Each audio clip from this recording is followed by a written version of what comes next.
Today on Managing Creative Studios, I'm joined by Bryan Millar, a toy maker and owner of Pioneer Wooden Toys, a small New Zealand business with a really big legacy.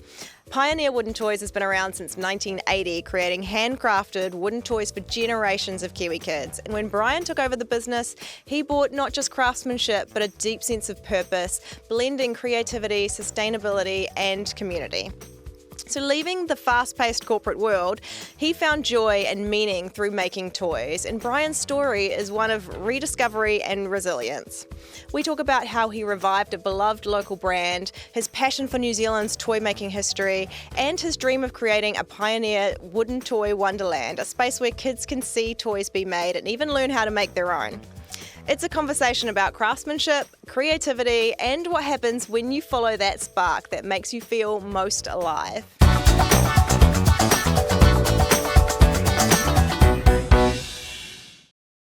Welcome to the podcast, Bryan. Thank you. So I came across your business online and I thought I have to meet you. Such amazing sort of work that you do.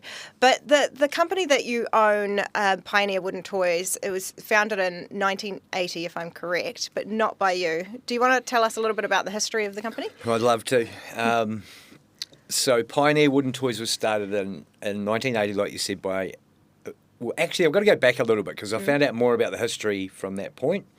So it was actually founded by an elderly gentleman in Waihi. Okay.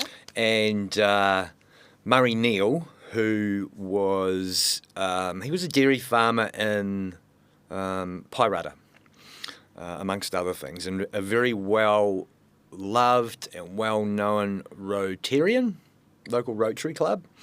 And Murray bought Pioneer Wooden Toys off this gentleman, and it was established in 1980. Mm-hmm.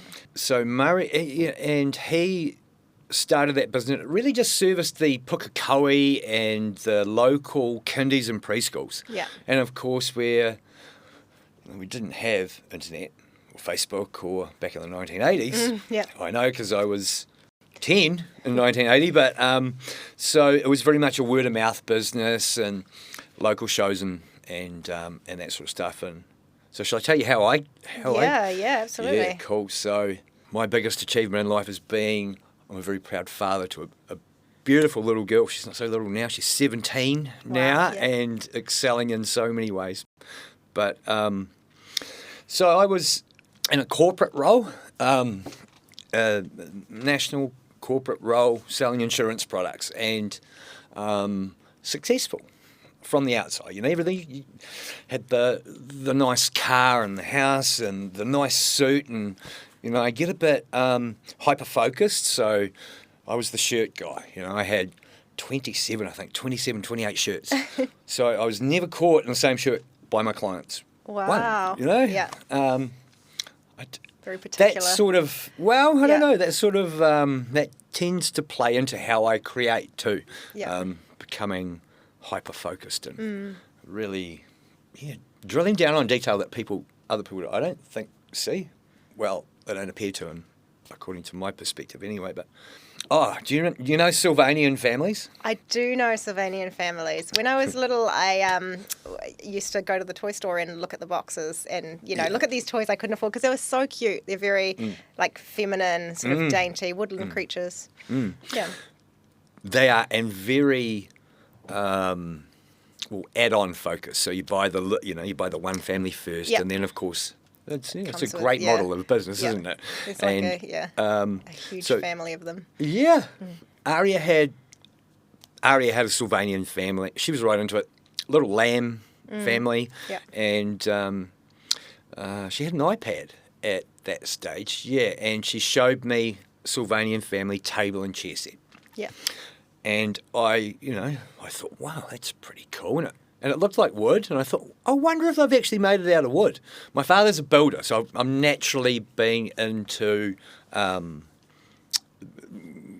woodworking, and I'm so proud. My dad's so gifted, so talented.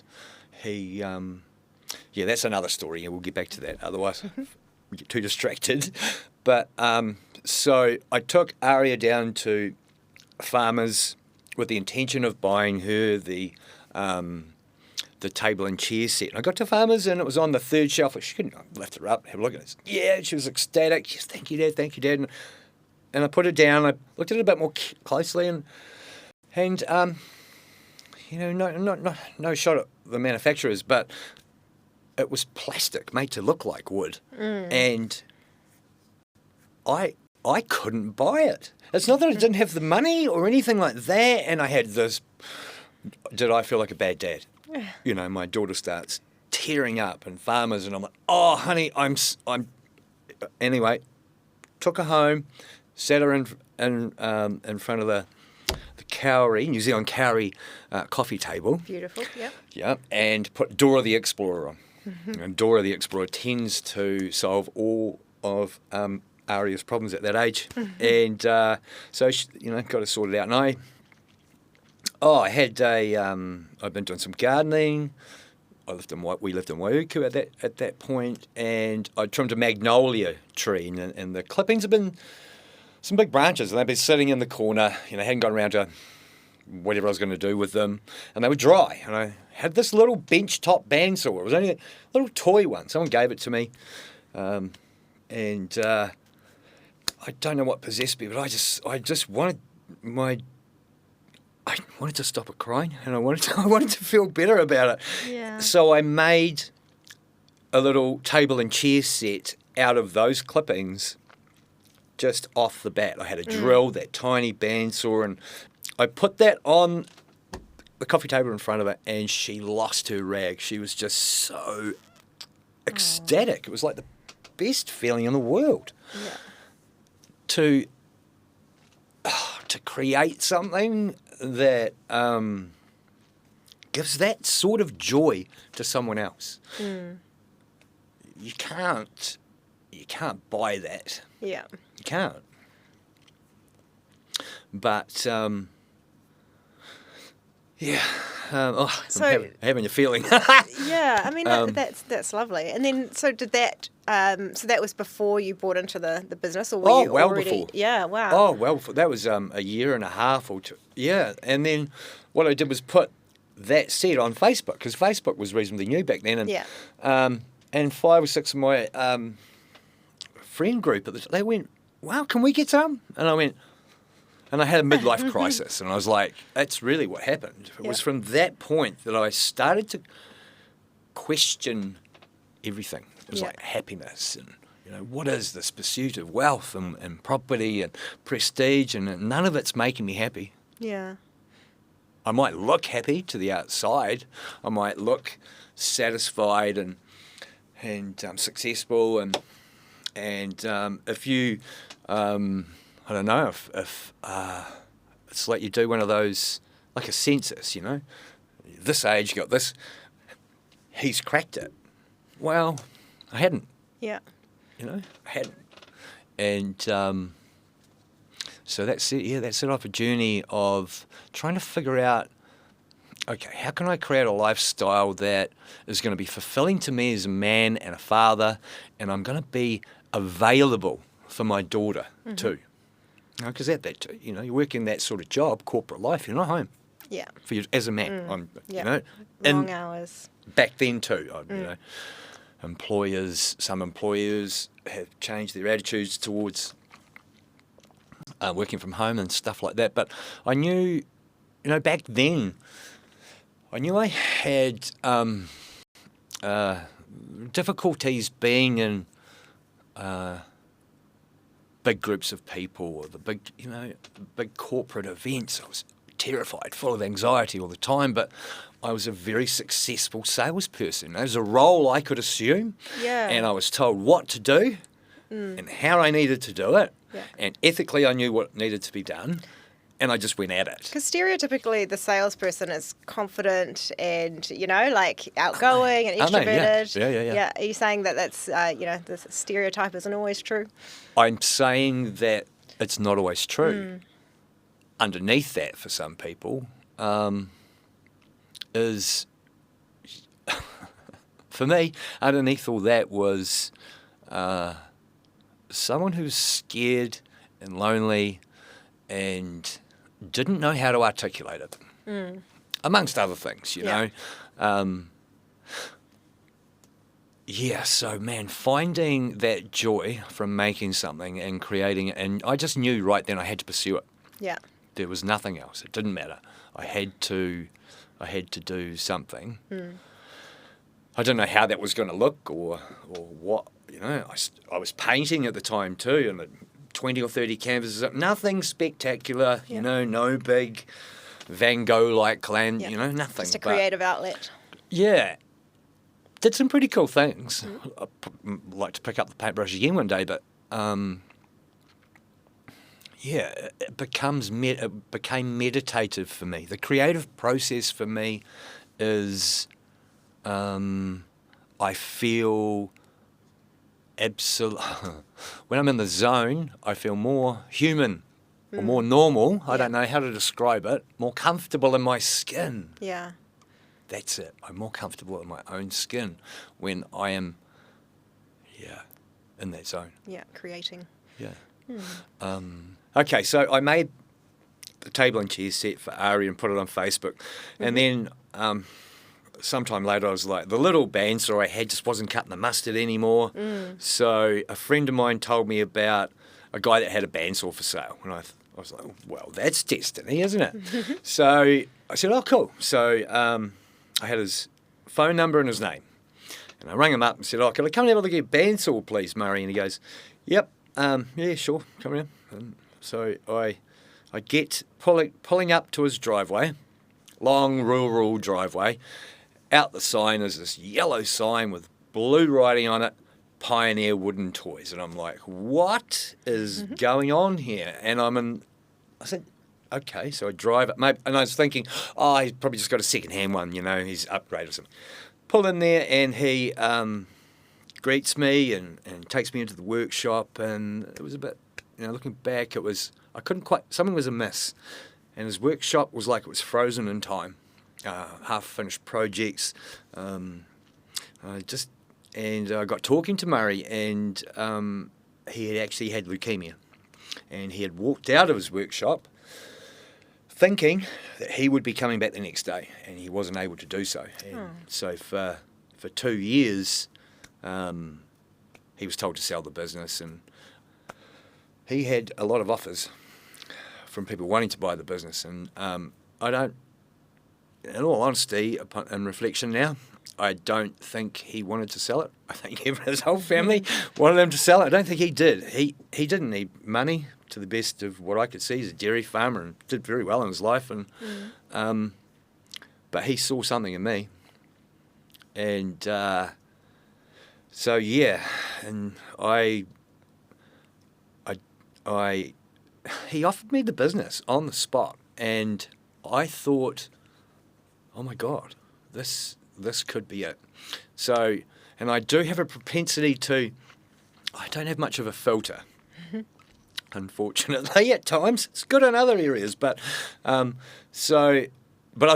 managed to gag myself somehow. And I said, oh, I've just got to ring my dad, Murray. And, you know, Dad being a builder, and I jumped on the phone and rang Dad, and I said, oh, look, this is what's happened. What do you reckon? He said, oh, sounds all right. I said, can you come up, please? Come over. Can you come up, have a look at the machinery? Just want to make sure I'm not totally crazy here. It's very wise. Yeah, I thought so too. And he came up, and everything checked out. And Dad's bit of advice at that point was, if you're going to do this, you have to be the best in New Zealand at this. You have to knuckle down, mate. And there's no shortcuts. It's going to be hard, and don't throw away your day job. And so we bought it. Well, that's amazing. Yeah, and that I worked 365 days that first year. Wow. I did every possible market you could imagine in Auckland. From the big ones to the small ones every weekend. And what that taught me was what my clients were, what my prospective clients were in the retail space. And, it was the most terrifying thing I've ever done in my life. And I'm so glad I did it. It's Glad I did it. Big shift. It's a big shift. Huge. So what is the first steps when you buy a business like that? So you've got to take all the tools and relocate them. You've got to find a space for them, a big enough workshop. Yep. And then relocate everything. Yep. And then you're sort of just promoting yourself, I assume, or learning that. Do you start by learning the craft? Well, you've got 63 products, Susan. So you've got 63 different toys that you have to learn how to make, and it's pretty ambitious. You know, in retrospect, if you're gonna,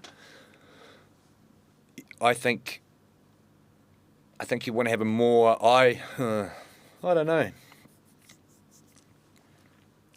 I think I was a bit ambitious, and I could have done it a lot better in terms of perhaps asking Murray to be more involved in the initial learning phase, but I was just that keen to get the business, prove everyone. I'm sure in hindsight, every person who starts a business thinks they could have done it better in the beginning. I'm sure they do. Yeah. You've got two sides of the business, right? You've got the Pioneer Wooden Toys where you sell direct to consumer, and then you've got BMECE manufacturing. Correct. Tell me about those two different spaces. Absolutely. So Pioneer Wooden Toys is the retail outlet, and the website's been going since I bought the business, and caters to mum and dad and aunties and uncles and whoever wants to access their products direct. Yeah. And we can personalise those items, so we can laser engrave them, and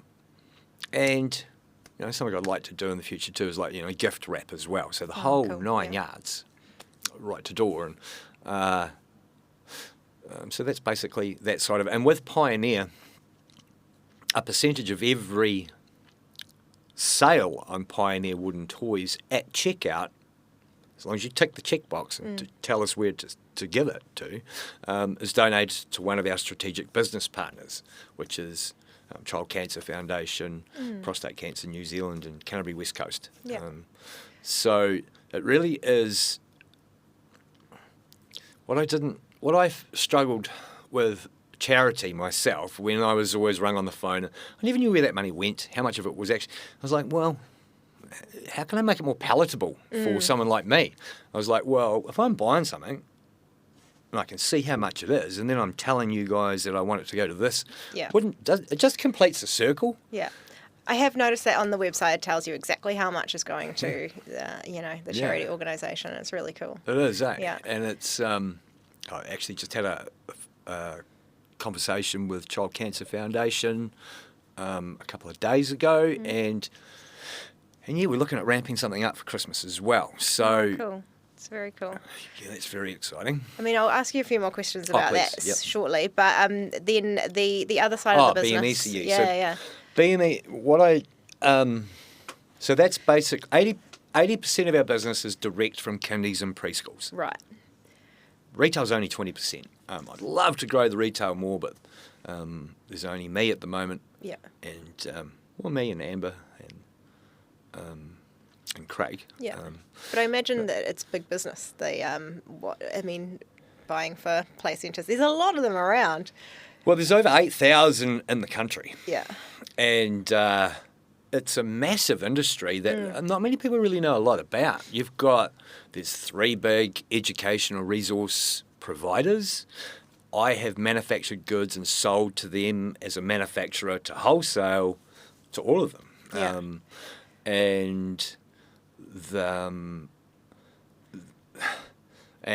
But that's just someone else taking.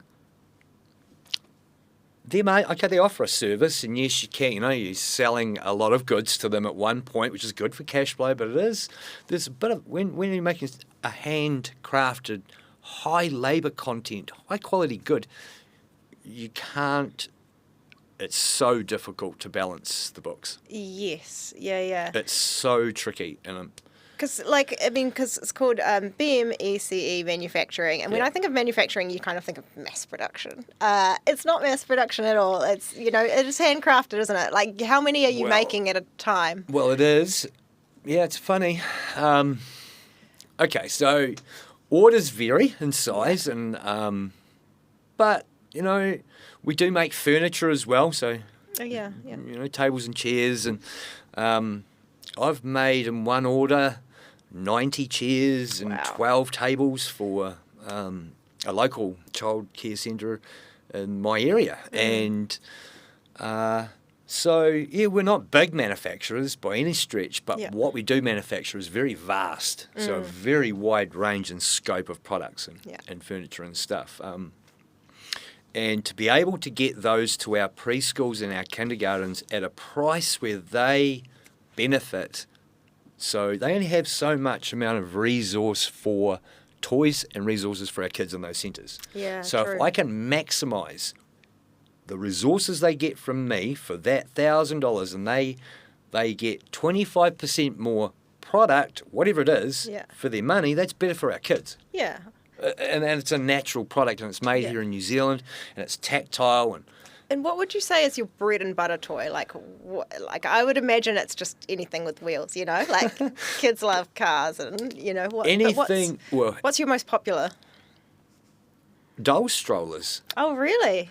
I mean, And- that makes sense, I suppose. I used to have one as a kid, yeah. Doll strollers. And I think the reason why our one's so popular is, to my knowledge, and I do look at all my competition, I know who's importing what, I know who's making what, and who's coming into the market, etc.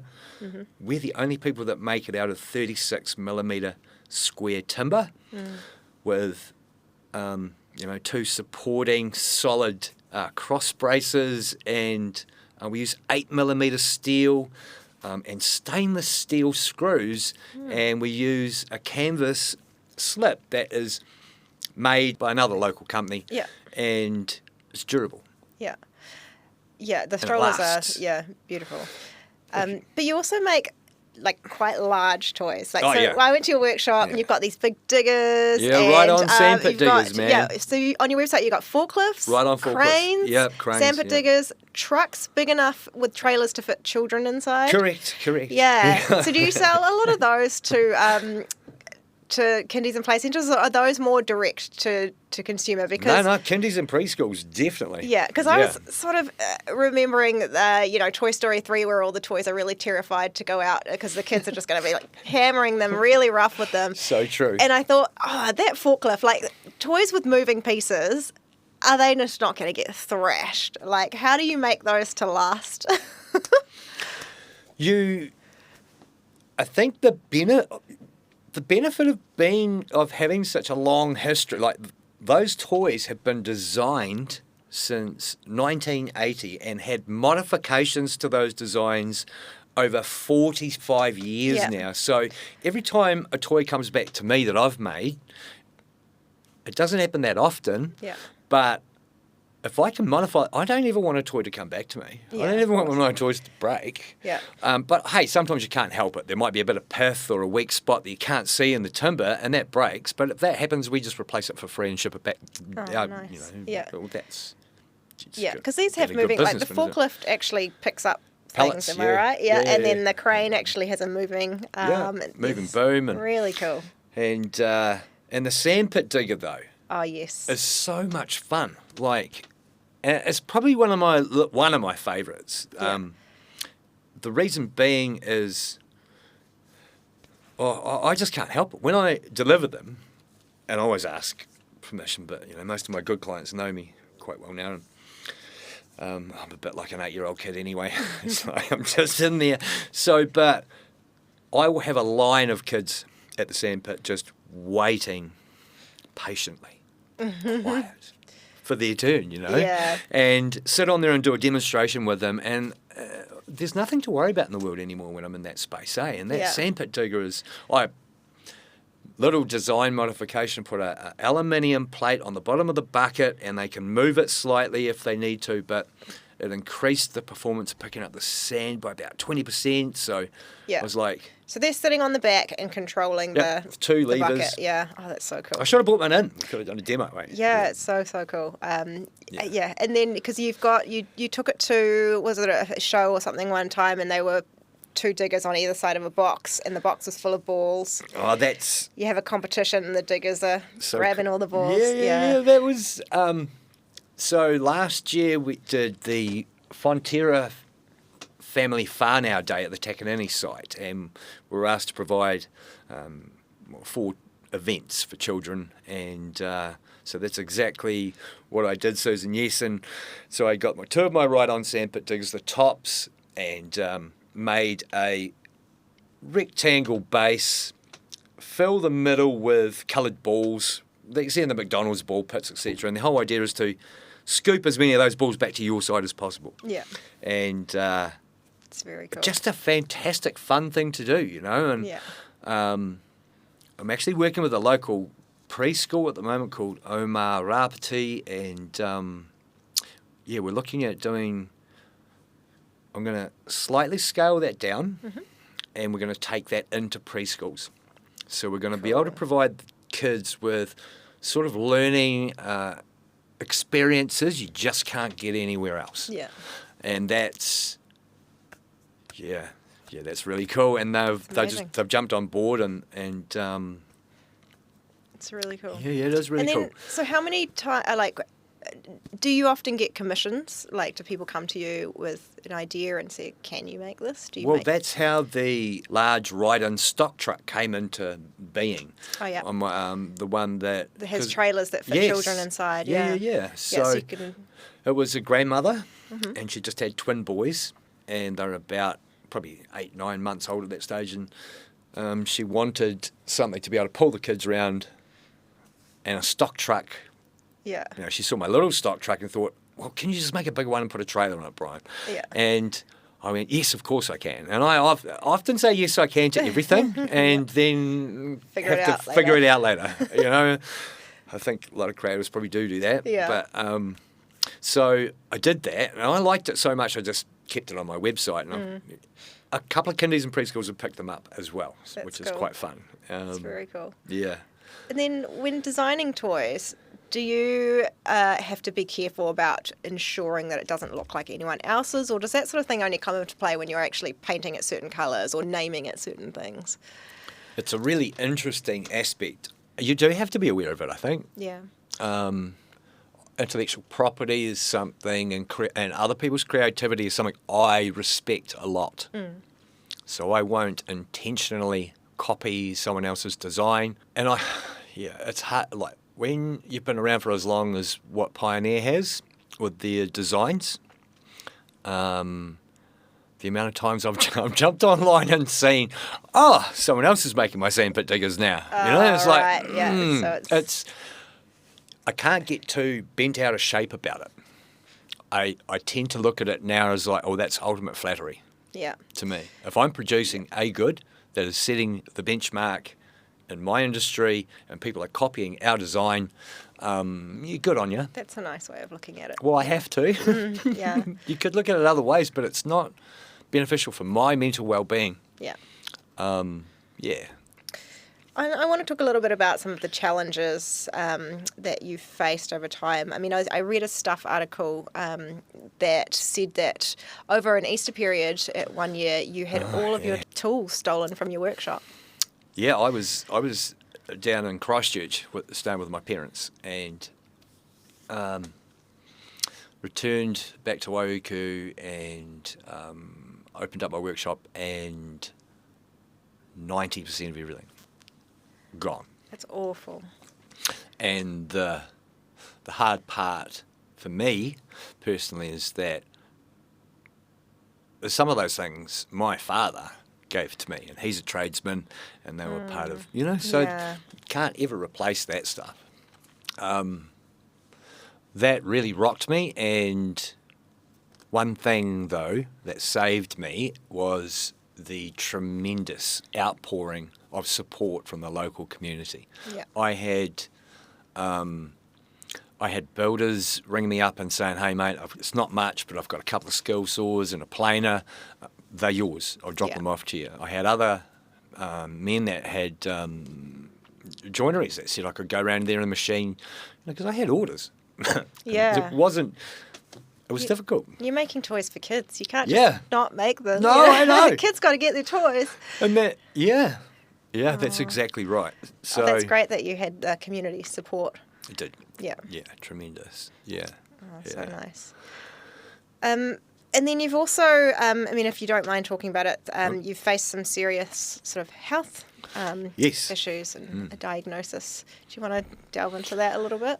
Yeah, couple.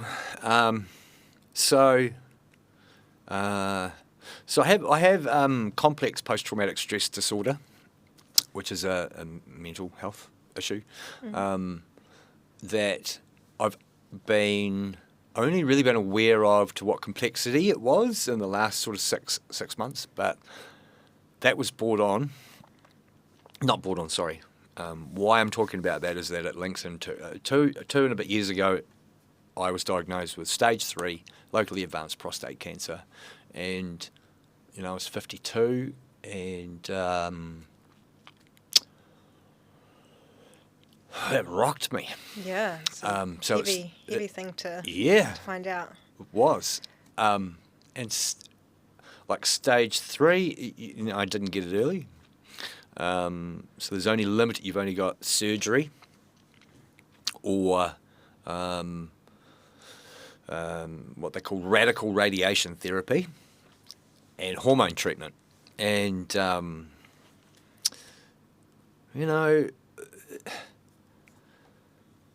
one of the, when you're given that sort of news, it rocks you for a start, totally.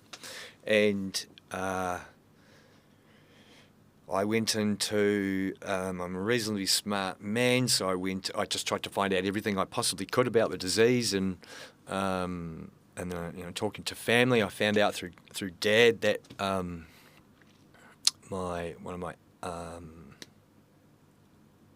uncles, was familiar with the disease, and he worked in the medical field, and he started sending me medical papers on treatment outcomes and different things and stuff that the medical industry don't tell you here because, unfortunately or fortunately, if things are done a certain way, over 100 years, surgery's the only option, and that's who you go and see first. Of course, they're going to say surgery's the only way to get rid of this, Brian, but it's not.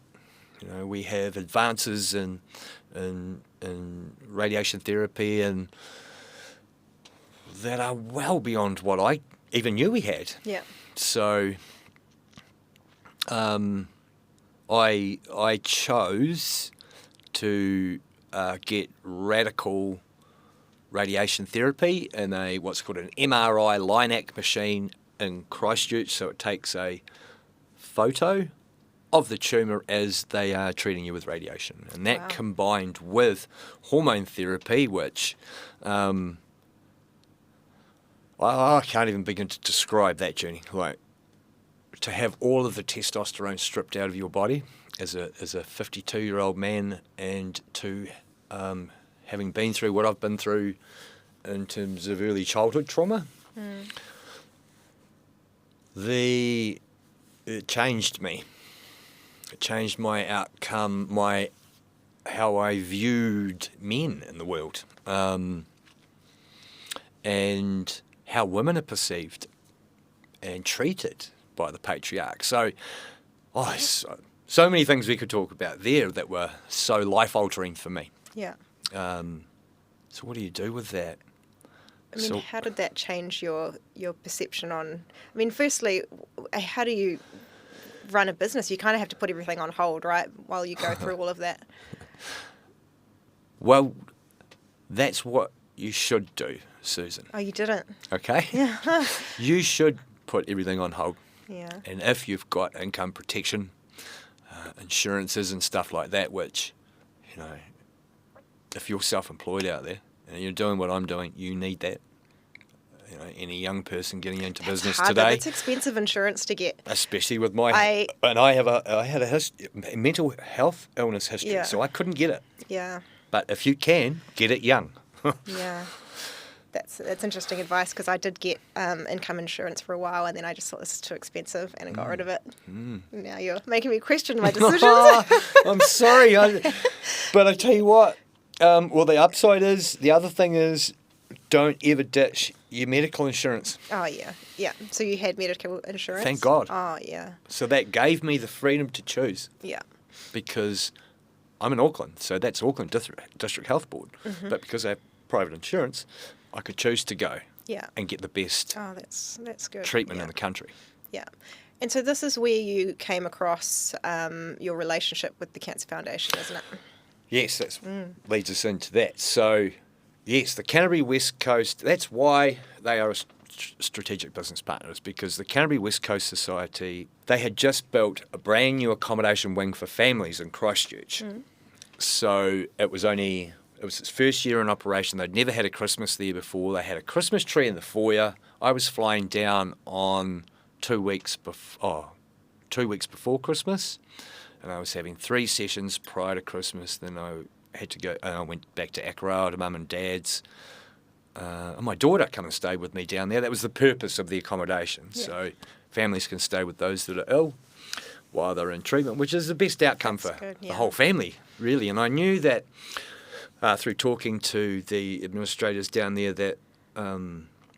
Oh my God, they're beautiful people too. They're amazing people in there. And I knew that there were other children in there, that their mums and dads were sick, and I also knew that there were no presents under the tree. And being a toy maker, scared witless, really, thinking all I could think about was, okay, what good karma can I do? What can I do? What can I do? And I've got to do something for those kids. So my dad flew up from Christchurch to help me get through the backlog before I had to. I'd never shut for Christmas before. I had to shut on 14th of December. Oh, wow. Yeah, 2023, and financially I've still not recovered. But I'm still here. Yeah. So, yeah, and we got everything sorted, and I had like 5 days to go, and I was like, Dad, there's no presents under the tree there for Christmas.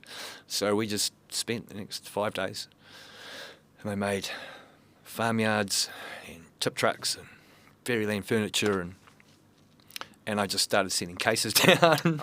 When I got into my room, there was like,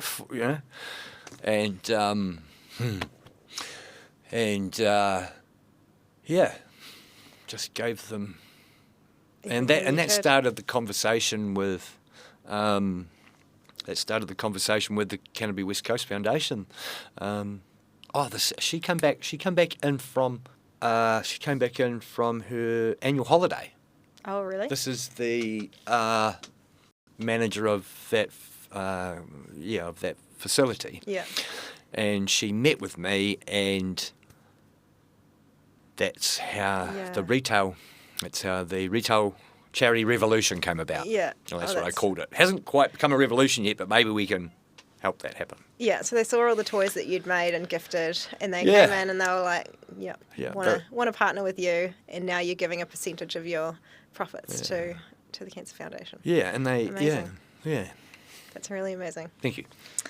And has the personal journey that you've been on, how has that sort of shaped the way or influenced the way that you want to run your business, I guess?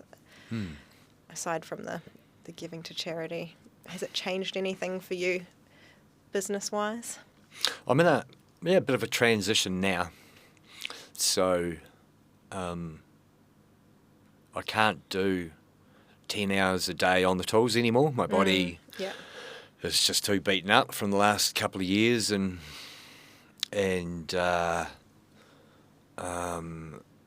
so what I'm doing now that I'm quite excited about is some of those events that we talked about earlier, Susan. I'm condensing those into an educational event we can take into kindies and preschools, and I'm going to combine that with my auntie, dear Auntie Wendy, kindergarten teacher in Taupo, and she gave me this book written in the 70s about how this dude taught kids how to do woodworking. Yeah. And I worked out a curriculum, great discussions with her and worked out a curriculum, put it together, and I took it to what was called Holding Hands. They sold up, they had a few centres, and I ran the program with the help of the staff there, and it was a tremendous success. Like, I ended up, oh my goodness, they even took photos of me sawing a bit of wood and then put that on a big billboard out the side. Oh, It was wow. just, I'm not used to that sort. It wasn't like Now that. this is It was like, pretty is cool. this the STEM workshops for young children and things that you I suppose telling you me would about? call it a Yeah. STEM workshop. Yeah, I hadn't even thought of that. It's just woodworking for kids. And Yeah, because I was saying, because you were saying under fives woodworking, yeah, and I under was like, fives. that's too young for I woodworking. know, and everyone But says that. You're eh? like, no. No, it's not too young. So what are they making?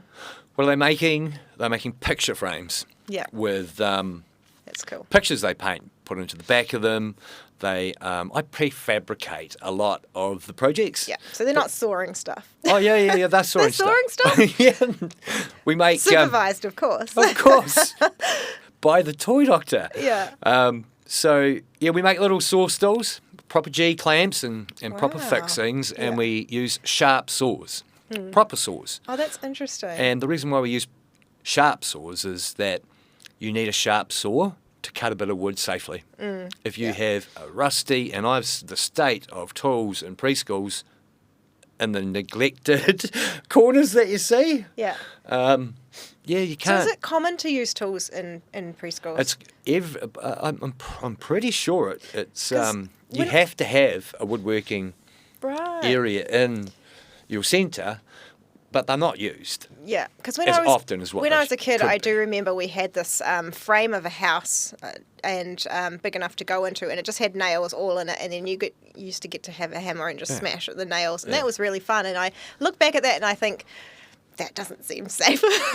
No, it's not. But- we're Kiwis too. Like, Yeah. we've that one thing I do. I'd love to have that, and I'll work with different centres to achieve, as close to the edge as we can get safely. But even putting a tree stump, you bring a tree stump with you, and then 100 nails, 4-inch nails with flat heads, and I tell you what, you get some very determined little kids. That's all they want to do all They day. just want to smash that nail into the wood. And yeah. that. But the first lesson, Susan, is just learning about the toys. Yeah. So they're actually tracing round a hammer, and I'm telling them stories, Oh, and cool. making it fun and entertaining and engaging, and having a male a guy in a preschool is unique. It's not common It's anymore, not common, is it? No. and the kids love it, Yeah. and so do the teachers. Yeah. Yeah, and then so some of these, so you're making picture frames. That's very practical. What about the slingshots? Were they that you were showing Catapults. me? Catapults. Yeah, that's one thing I want to. We've got sort of from 6 months old up to 6 nailed in terms of all our product range. One thing we haven't got a lot of is the STEM stuff, the 6 to 12 and 13. So catapults science fascinates me. Catapults, I think, are a great way to introduce, Well, you're learning physics about principles, yeah, aren't they? gravity, It's everything. Action, reaction, and real simple stories and that sort of stuff, and really easy to take that into story time as well. Yeah. And you did bring up catapults. That's something that I'm particularly passionate about. I just got this burning desire to build a proper life-size catapult. Yeah. We've got the land out where we are. I've had a chat to a couple of locals, got them fizzed about it, That's cool. and it's going to be done, Susan. We're going to build it. Yeah. We do have a pyrotechnic person involved. Yeah. Now, I talked to him about throwing a traditional, tar and flaming. Of course. Yeah. He sort of reeled me back a little bit. I don't know why. He said, dude, probably not, but how about some steel wool? It'll still flame and spark. And I was Oh, like, yeah, cool. okay, I'll settle for that. Yeah. So I don't know if it's going to happen this side of Christmas yet. Yeah, but it's that's a going to project happen. on I'll the keep cards. you. That's yeah, cool. yeah. That's interesting because there's a market for that. Because my husband came with me to your workshop. You did? You've met him, and when he saw those little tiny slingshots for kids, he was like, "Have you made a trebuchet?" Exactly. Like it's immediately, and I know Yeah. where his mind was going. He's thinking, "I want to go to the park. I want me and Yeah. my mates to both have a trebuchet at either end, and I just want to hurl shit at them." Yeah. Like adults want toys too. Well, funny you should say that, and it's something that, just before I moved from the last property I was in, I've got this dream, this concept, and I really hope I get to do it.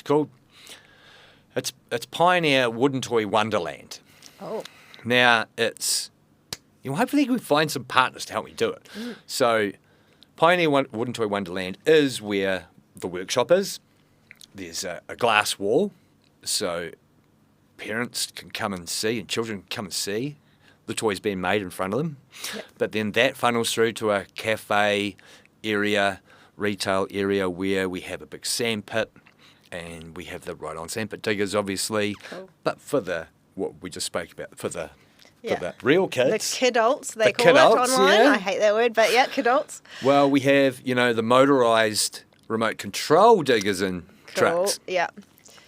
But then leading on to that is, I don't see why we can't teach kids how to make catapults, teach them how to make slingshots, Yeah, teach them how to they'd make love it. bows and arrows, and then show them how to use them safely in the right way and area, Yeah. and make it an experience that they can't stop talking about. Oh yeah, man. That's school holiday workshops written all over it. Yeah. Yeah.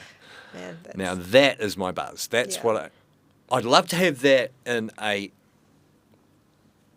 like a local business, and there's a couple out in Kumeu that I think would benefit from it hugely. oh, that's cool.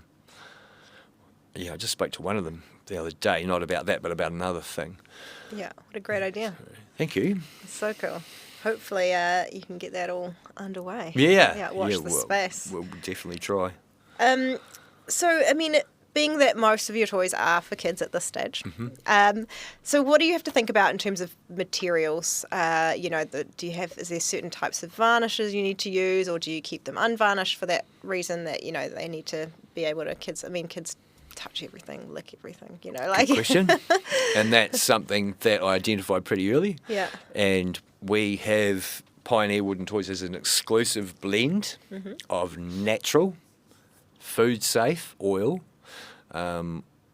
which I won't go into all the components of it, but has a couple of the components are tea tree Yeah. and lavender essential oils, and they are antimicrobial, antibacterial, and So and they're antiviral oiled as well. rather than stained. Oiled rather than stained Painted or or varnished stained. Yep, or yep. painted. Correct. Right. And oiling's a lot easier application for us as well. And it provides a level of protection for the teachers and the children. Yeah. And is there one specific thing as a toy maker that you need to ensure to make sure that it's quality? Like, what is that one thing, if you're a toy maker, that you've got to keep in mind all the time? Finish. Yeah. It's got to be you summed it up there. It's the quality. It's the checking it twice. What goes out the door is a reflection of me Yeah. and everyone that's involved with our business, and it's children that go into our kids' hands.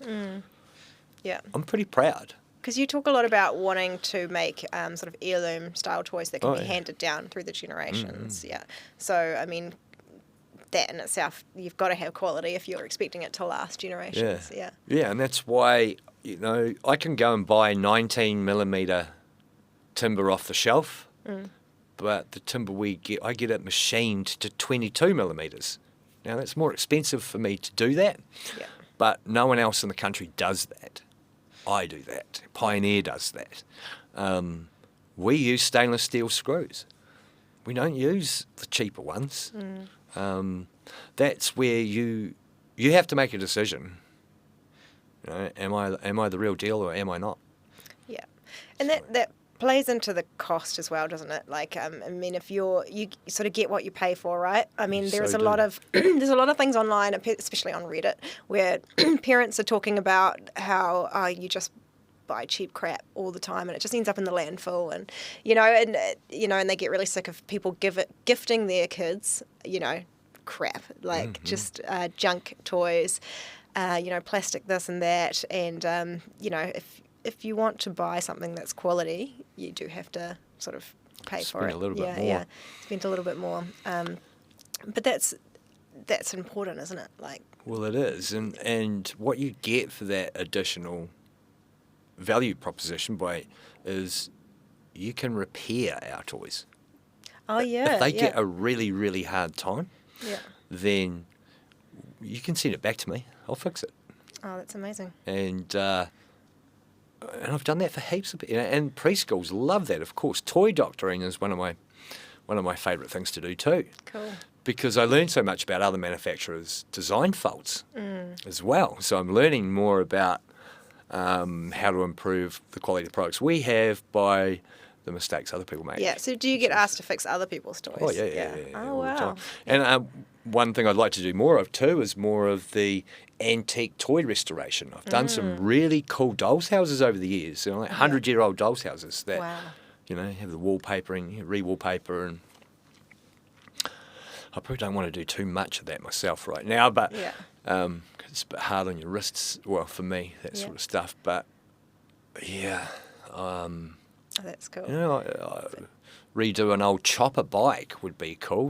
Wow, Old yeah. choppers, I'd like to do something like that too. Yeah. It's just got to be a toy. Yeah.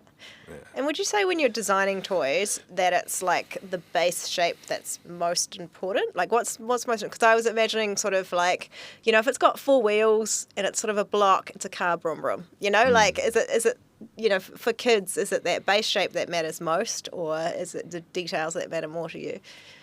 For the children, I think what the toys that the ones that get the hardest time, which get the most use, are the ones that are easiest to pick up and carry. Right. So it's quite funny. You'll see the same patina on the toy, like always it's picked up by maybe the right front A-frame pillar on a little Right. truck. It's really cool seeing that sort of thing. So Yeah. then I know to make sure that part is really strong, instead of maybe use a 65mm screw right down through the roof through that instead of a 40. Functionality. Tip truck's got to have a tipping back. Yes. Anything the Yeah. children can move, like our concrete mixer, the barrel spins. Yeah. You just get little 5-6-month-olds in the under, and they just sit there spinning the barrel. That's enough for them. That's cool. We've won. Yeah. Their imagination fills in the rest. Yeah. Yeah. Yeah. Oh, that's so cool. Yeah. And where do you get inspiration for new toy ideas? From my clients, really, and well, the forklift is a good example. Right on forklift, I was at a kindergarten on the North Shore, and I was there showing them my wares,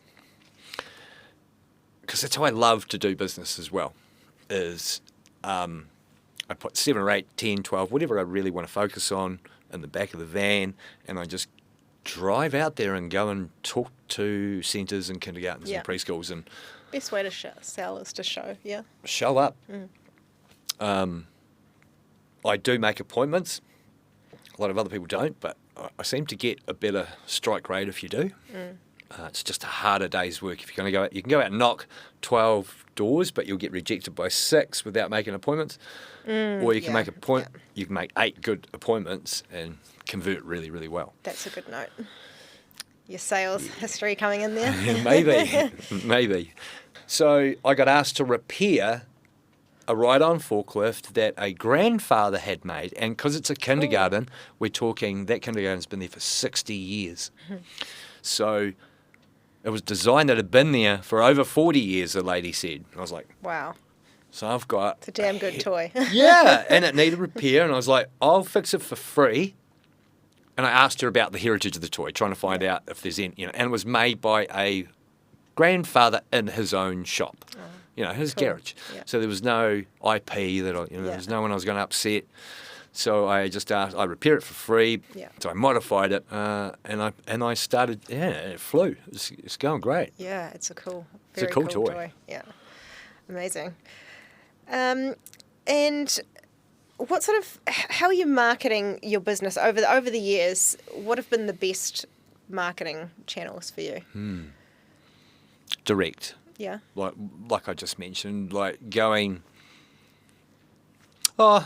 direct is good for instant results. So if I make 8 appointments, I'll get 6 sales on the day. Yeah.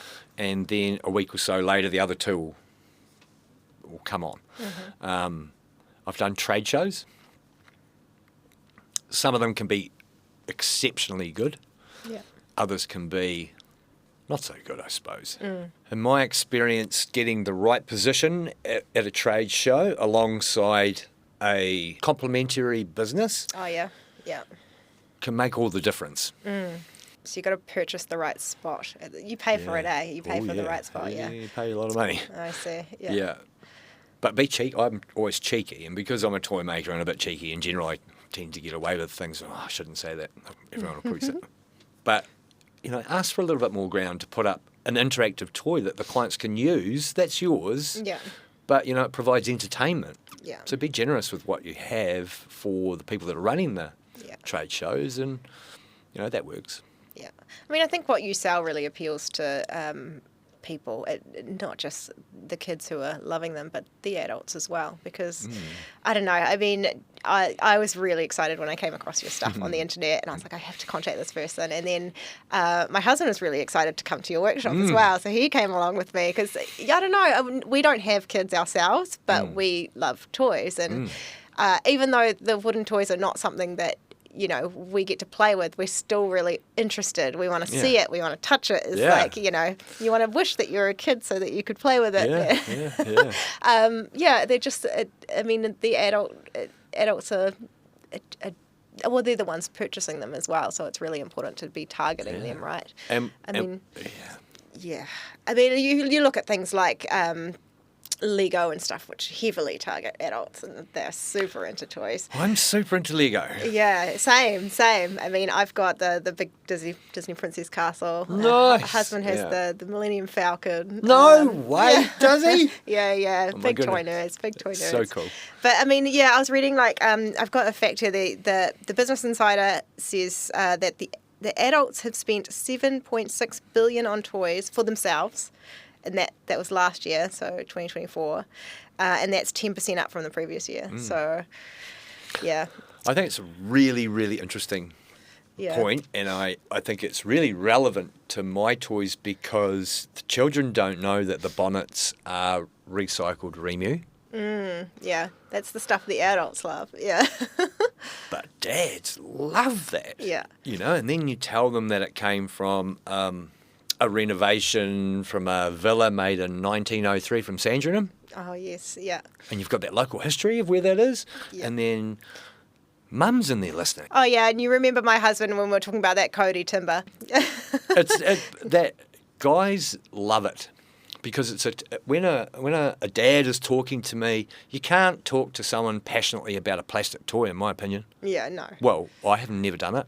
I can't even think of a plastic toy worth I mean, there's lots of designer toys and things out there. That's cool, a whole different market, but yeah.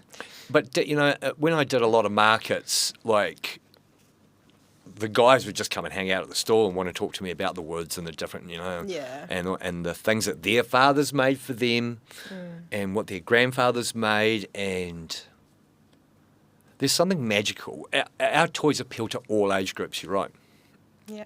From it's people in retirement villages ordering for their children. Yeah. Oh, I've sent sandpit diggers to England.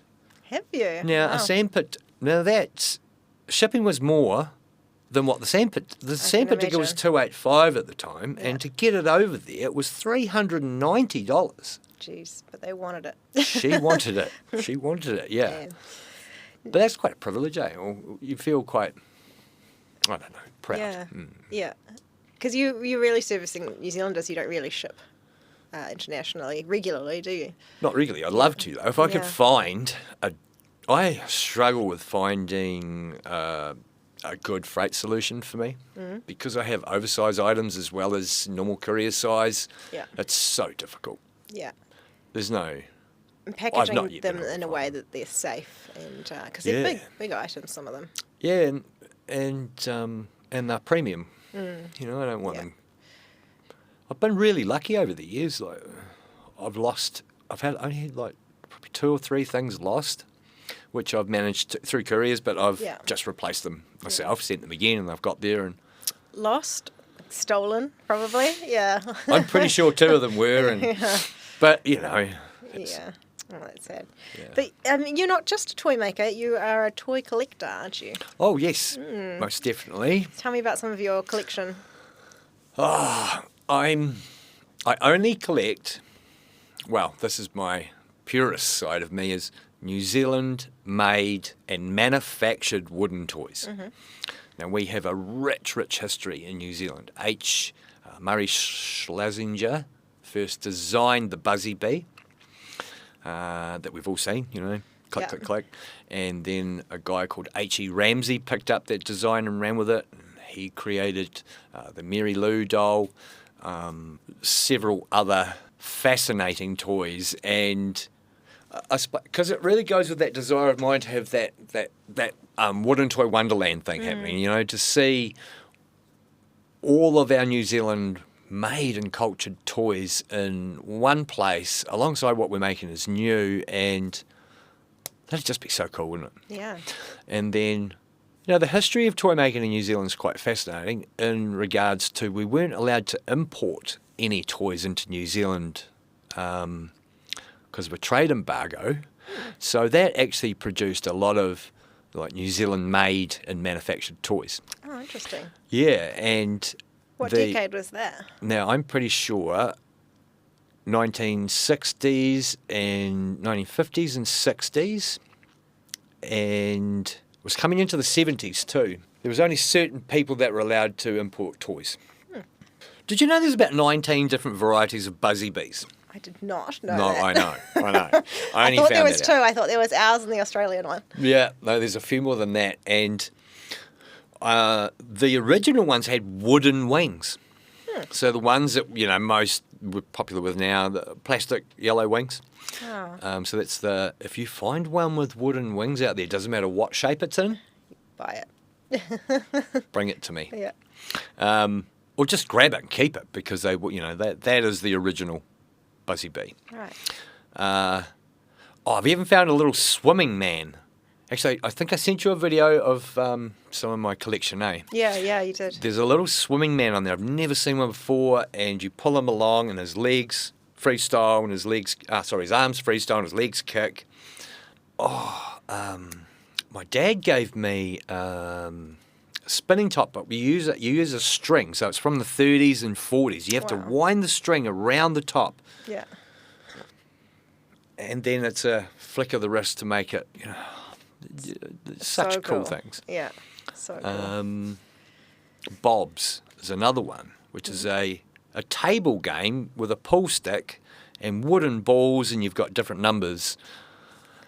And That's very cool. Were you collecting this stuff before you became a toy maker, or is it only after you sort of found toy making? only after a year. Right. Yeah. But I've always kept all my childhood toys. Right. So I've got my original Matchbox toys and all my original books too, like Secret 7, Oh yes. Yeah. Famous 5. Yeah.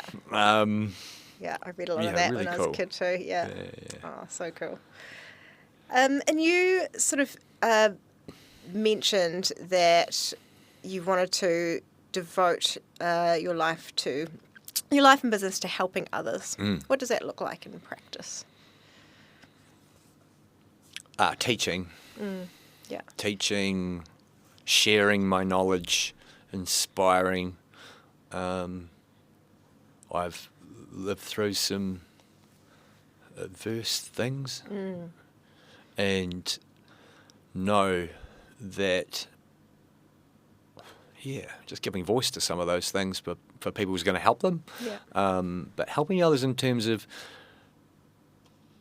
empowering people too, like to be able to, let's just say, you've never had the ability to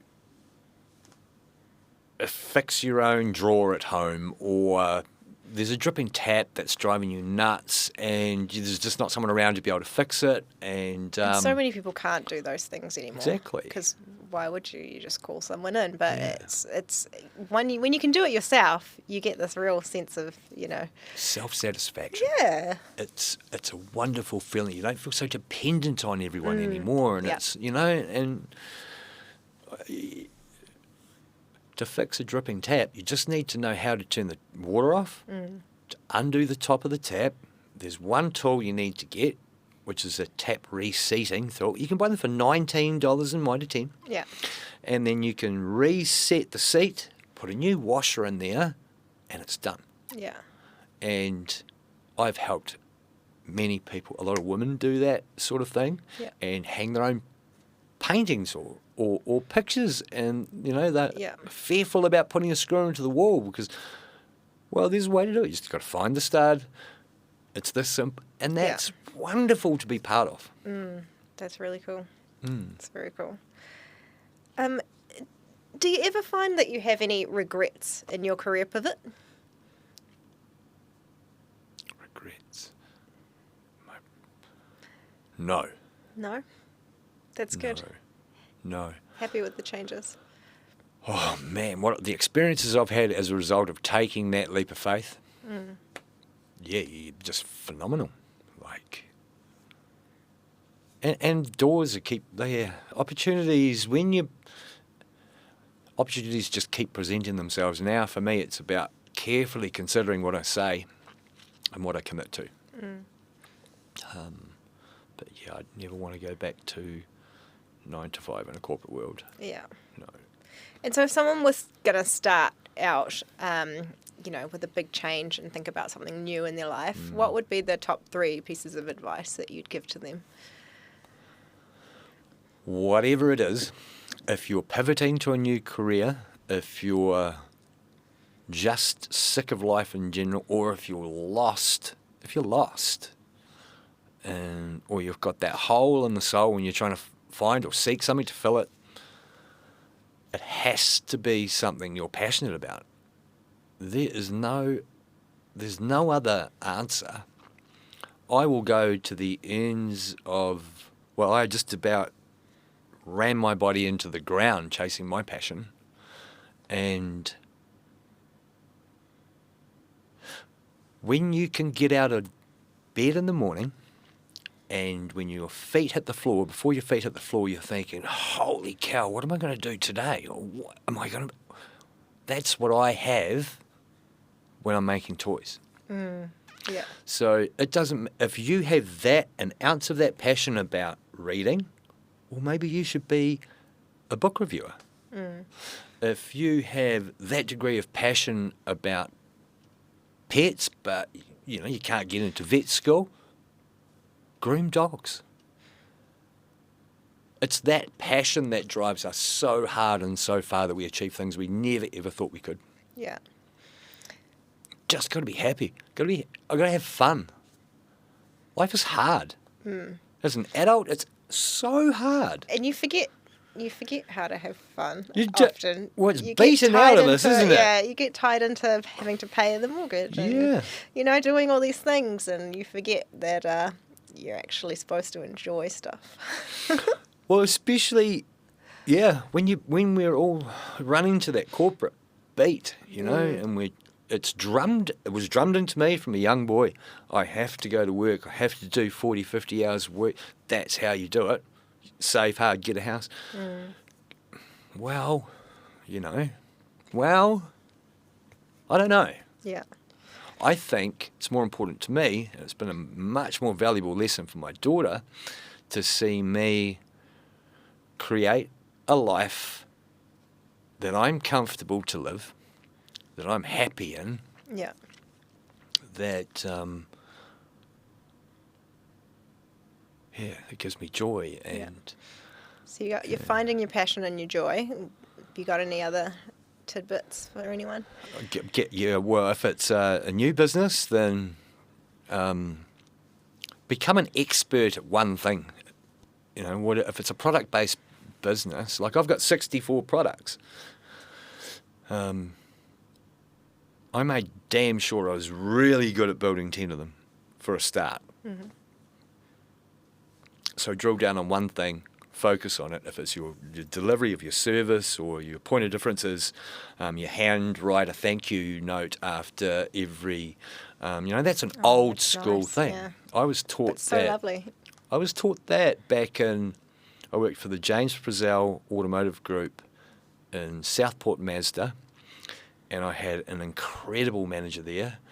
And he was a diamond courier from South Africa. Mm. He was the most, his stories were incredible. Wild, I imagine. Wild. Mm. And he taught me that. He said, Bryan, you're personable, everyone likes you. What are you doing that's different, though? Everyone's like that in here. And he was right. Everyone was personable and nice, that's why they were salespeople.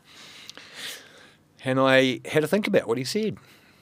And I went down and bought a 25-pack of thank you cards.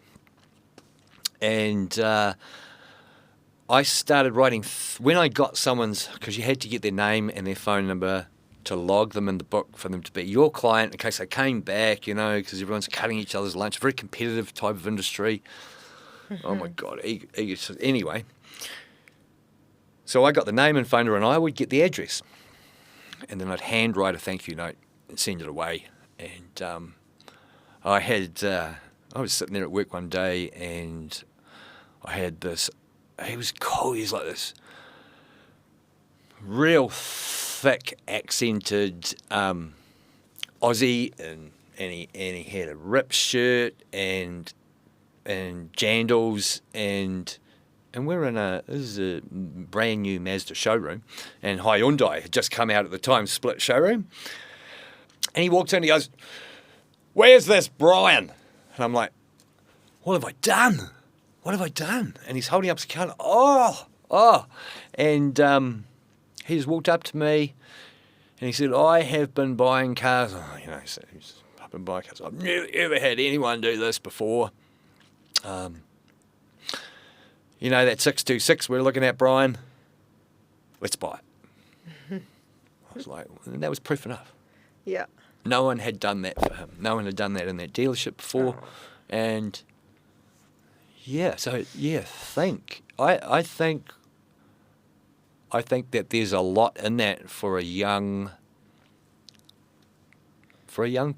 person entering any sort of sales or marketing. You've got to look back at our basics and back at our roots. We are in a digital world today. Mm. If you're going to sell to someone like me, something like that would really go a long way. Yeah. And do you have any projects upcoming that you're especially excited about? I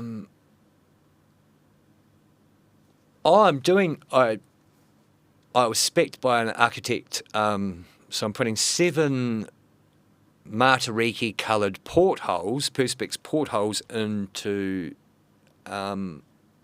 Summerfield School. And that's for I think it's a school that's based around autism. Oh yeah. So I'm quite looking forward to doing that job, and then developing a relationship with the school themselves. Because you did a big sort of wall sculpture at some point. Tell me a little bit about that. Yeah, for sure. So at the Greyland Community Centre, I was there one day because David, who manages the property there for the council, they have a great mothers group there out the back of the sandpit, and he wanted some toys. So I went out there to meet him, and he bought some sandpit diggers and other stuff, and over the years, he brought stuff back out to my workshop to fix, and even met my dad when he was up helping me one day, and we got talking, and I noticed that the fence out the back, well, it just needed, it was a bit low, and there's a bit of a drop over the back, so it needed a fence in there, and I pitched the idea to David about how I could, Robin Christie from Child Space in Wellington pioneered what's called woodlight work. So it's plywood. He was using a jigsaw, just a hand jigsaw, and an overhead projector to pitch the image onto it, and then cut it out by hand router out the back, and then inlay the perspex. But he's been doing this for over 20, 25 years, and I met Robin about 8-9 years ago. He tours around the world now and does conferences for ECE teachers, and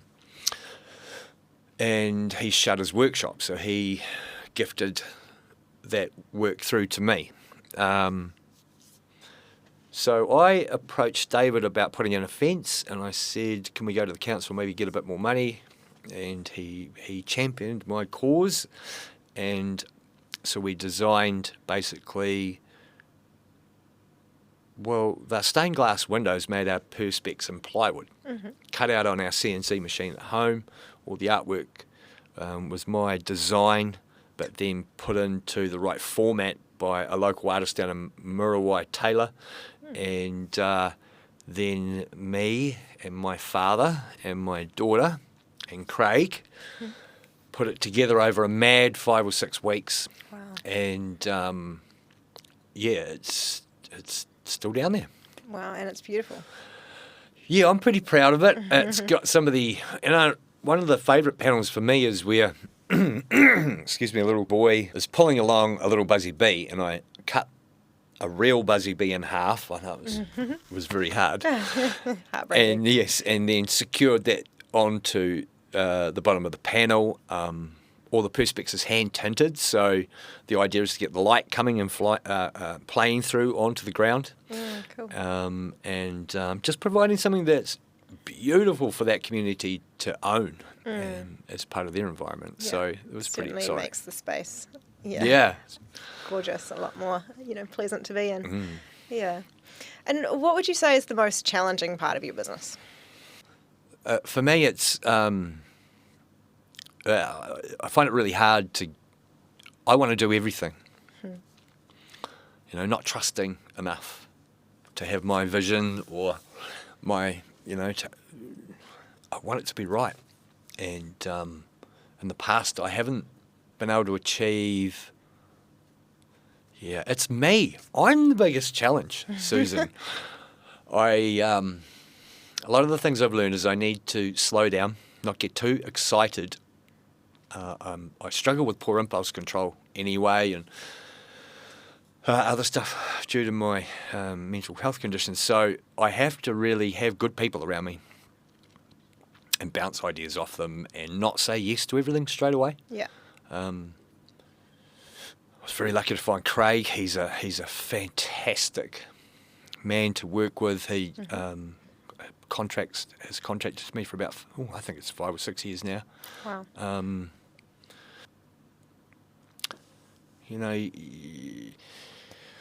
Trying to get to scaling up.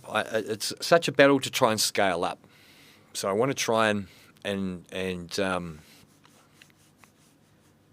want to get bigger, but that involves a lot more stress as well for me. Yeah. And at this point in my life, it's not, I want to do it still. So I'm going to bring other people into the business that will have some skin in the game. And I think it's time because I can drive the business at a creative level with new ideas and new markets, or developing new markets with new products. And I need to let that, keep an eye on it, of course, but let the manufacturing side, let Craig look after that now. He's more than capable. So learning my limitation, and I'm looking for a business mentor too. I just downloaded the Auckland Business. They've got like a business mentor that you can get. We pay $200 and they team you up with someone. And then again with that, I was like, well, what do they get out of it? Yeah. They do it because they want to. Volunteering their time. Yeah. Oh. So, I'm hoping, because there's some good potential to starting a maintenance and a maintenance business or a maintenance part of Pioneer at the moment. So that maintenance side of the business will look after the buildings and the playgrounds that the centres are in. Right, yeah. And That's cool. and I've got our oil. We need to be taking that to market as well. Amazing. So lots in the pipeline. Yeah. And final question, Brian. What is the best part of your job?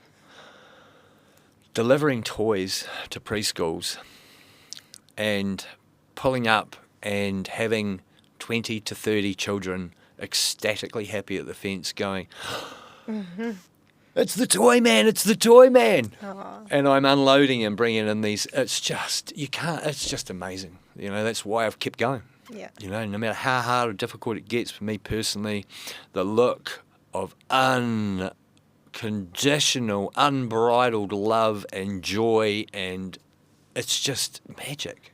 Yeah.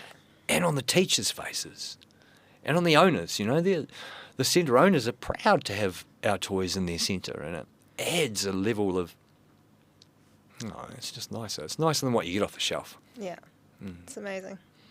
Well, Brian, I'm excited about this catapult idea. I'll definitely be there if this happens. Yes, you're invited. You're fully invited. And please bring hubby. Yeah. And I'm just excited to see where you take the business. And I'll certainly be spreading it around because the toys you make are absolutely beautiful. Thank you so much, Yeah, Susan. thanks for coming on today. Appreciate it. Thank you.